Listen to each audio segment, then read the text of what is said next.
आपके पास आप दोनों सांसदों से मिलकर आई हैं, दोनों की स्थिति क्या है? ये स्थिति बिल्कुल ठीक नहीं है।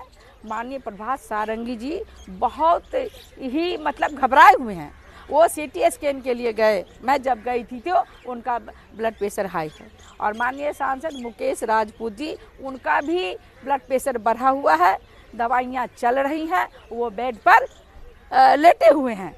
लेकिन अभी कुछ नहीं कहा जा सकता है और कुछ भी हो सकता था वहाँ। तो इस तरह से माननीय सांसद राहुल जी का ये व्यवहार ये देश को दिखाता है किस तरह से वो एक सांसद के रूप में संसद में महिला का अपमान किया है। और माननीय दो सांसद उन्होंने घायल करने की कोशिश की है, उन्होंने अपराध किया है, उनको प्रायश्चित करना होगा, माफी मांगना होगा। ये देश और दुनिया देख रही है, जनता जवाब देगी। बहुत हैरानी की बात है, आप एकदम दावे के साथ ये कह रहे हैं सर कि राहुल गांधी ने कोई धक्का मुक्की नहीं की, बल्कि धक्का मुक्की उनके साथ हुई।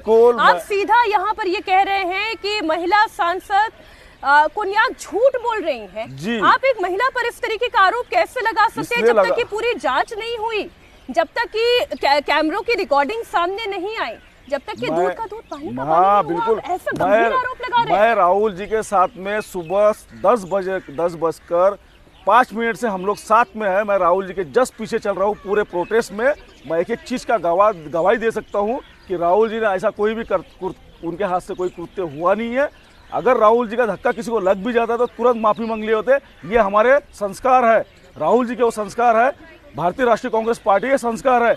ऐसे गलत बयानबाजी करके राहुल जी को बदनाम करने का काम और कहीं ना कहीं सब्जेक्ट को डाइवर्ट करने का काम भारतीय जनता पार्टी कर रही है, भारतीय जनता पार्टी के सांसद कर रहे हैं।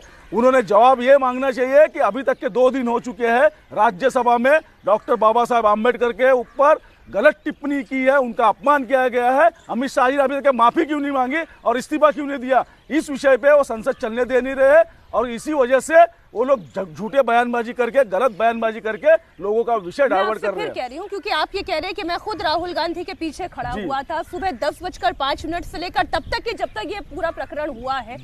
महिला सांसद सोनान कोन्याक की साफ कह रही हैं कि वो पूरे ग्रुप के साथ खड़े हुए थे, वो महिला सांसदों के नजदीक आ गए थे, उनकी प्रॉक्सिमिटी इतनी थी कि कोई भी महिला जो है वह ऐसी परिस्थिति में असहज अनकंफर्टेबल होती, वो अनकंफर्टेबल हुई।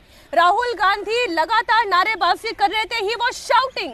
राहुल गांधी जी को महिला का सम्मान करना बहुत अच्छे से आता है, चाहे वो विरोधी पक्ष की सांसद क्यों ना हो या हमारे पक्ष की क्यों ना हो। उसमें महिला होती है, चाहे वो विरोधी पक्ष की हो या सत्ता पक्ष की हो, उनका सम्मान महिला का होना ही चाहिए। और राहुल जी महिला के सम्मान में कभी भी ऐसी हरकत कर नहीं सकते हैं।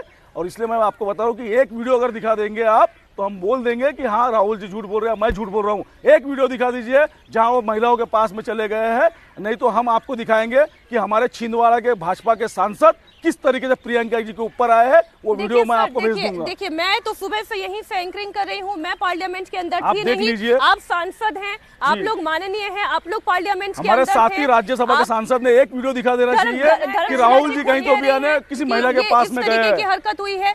कोन्याक जी खुद राज्यसभा में खड़े होकर बयान दे रही हैं और आप जानते हैं कि राज्यसभा में गलत बयानी करना ये भी कानूनन अपराध है, इस पर भी कार्रवाई हो सकती है। राज्यसभा में नहीं दे रहे, वो राज्यसभा के बाहर दे रहे हैं, संसद के बाहर जाओ। राज्यसभा के अंदर भी उन्होंने यही बयान दिया। अगर मैं पीसीआर से निवेदन करूंगी अगर राज्यसभा के अंदर दिया गया वो बयान भी वो चलवा सके कोन्याक का कि वो क्या कह रही है।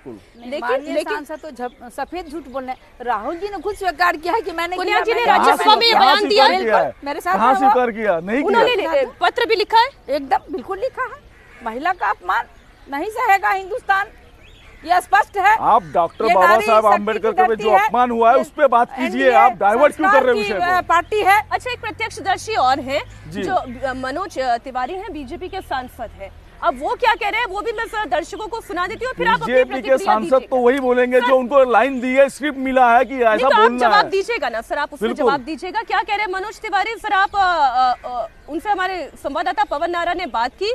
मनोज तिवारी ने कहा मैं उस वक्त वहीं पर मौजूद था, सब कुछ उनकी आंखों के सामने हुआ है। जरा सुनिए आप उन्हें भी।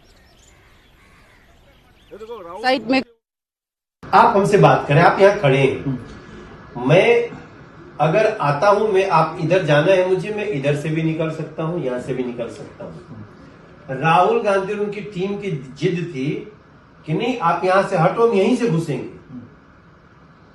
अब हम इतनी संख्या में करीब 200-250 सांसद हैं, वो सब खड़े हैं और बीच से जाने की बात कर रहे हैं। लोगों ने बाएं और दाहिने पूरा पैसेज खाली है, सिक्योरिटी खाली करा के रखी हुई है जिसको सदन में जाना है। और तीसरा पॉइंट आपको बता दें, इंडिया टीवी को पता, दर्शकों को पता होना चाहिए कि संसद ये 11 बजे शुरू होती है और ये घटना 10:40 की है। 20 मिनट पहले कोई जरूरत नहीं थी उनको संसद में जाने की, क्योंकि आमतौर पे जब संसद चलती है ना तो लोग जहां प्रदर्शन कर रहे होते हैं वहां से 3-4 मिनट पहले वो सदन में जाते हैं। ये लोग 22-23 मिनट पहले जाने लगे और जाने के लिए भी जो रास्ता नहीं ले रहे हैं जहां हम प्रदर्शन कर रहे हैं उसको डिस्टर्ब करने की कोशिश की।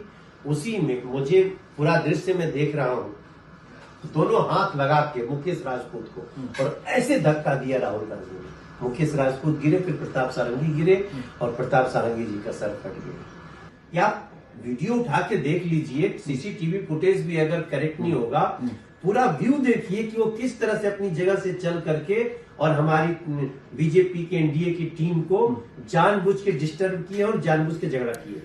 अब सर ये भी एक